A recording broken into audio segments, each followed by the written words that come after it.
Alors, bienvenue à cette émission pour les chemins de la vie. Nous recevons aujourd'hui un autre invité et comme nous avons l'habitude de le faire dans cette émission, nous allons lui donner le soin de se présenter lui-même aux téléspectateurs. Bienvenue, cher invité. Bonsoir, merci beaucoup de m'avoir ici. Qui êtes-vous? Comment vous voulez que nos téléspectateurs vous connaissent? Parce que nous allons parler des chemins de la vie. Voilà, mon nom c'est Gabriel Abba. Je suis d'origine togolaise. Je vis ici dans le Maryland, juste à côté de Washington. Ça fait maintenant, disons, on tend vers les 20 ans. Voilà.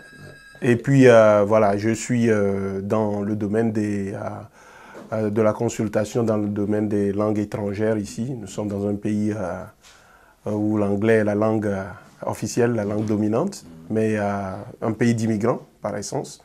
Donc, il y a toujours ce besoin-là que les gens, enlever les ponts entre les gens, les ponts linguistiques.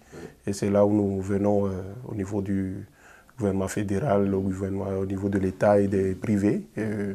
Nous apportons ce service-là depuis un certain temps dans cette région. Bien. Ça, c'est là où vous êtes aujourd'hui. Voilà. Nous voulons parler de votre cheminement. Donc, nous voulons savoir comment vous avez commencé, où vous avez commencé et comment vous avez cheminé jusque là où vous êtes. Merci beaucoup. Voilà. Et c'est un chemin, comme je l'ai dit, 20 ans, ce n'est pas petit. Je rends toujours gloire au Seigneur, notre Dieu, parce que voilà, nous étions ici juste à la fin de nos études universitaires en Afrique.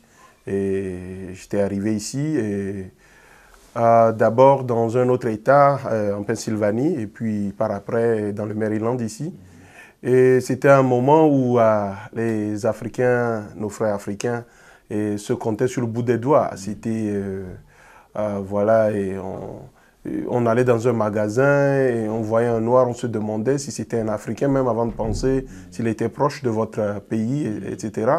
Et par la grâce de Dieu, on était venus ici d'abord, c'était s'organiser pour se trouver une place dans la société américaine, pour ne pas toujours être en train de courir derrière les petits jobs. Ouais. Et donc, ça n'a pas été facile, mais par la grâce de Dieu, on a accepté de souffrir au départ pour mettre une situation, situation légale. Voilà, après que ce débat, disons, cette bataille a été gagnée, nous avons, moi personnellement, je suis entré à partir d'un moment dans l'enseignement.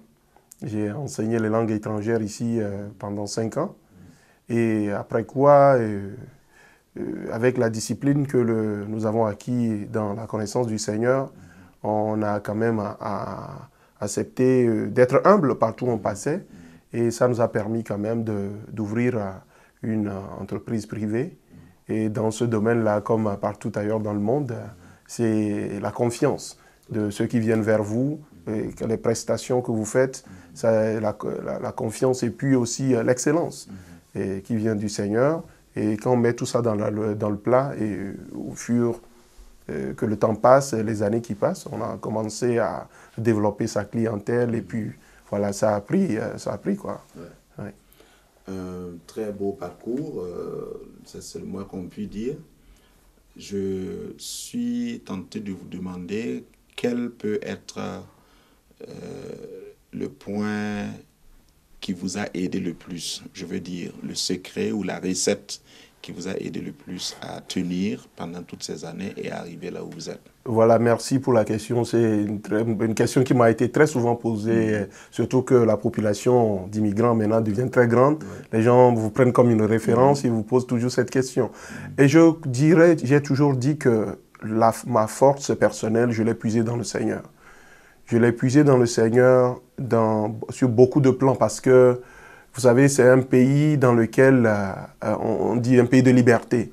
Et la liberté quelquefois peut devenir liberticide, trop de liberté quelquefois. Et donc, vous avez chaque matin cette lutte-là.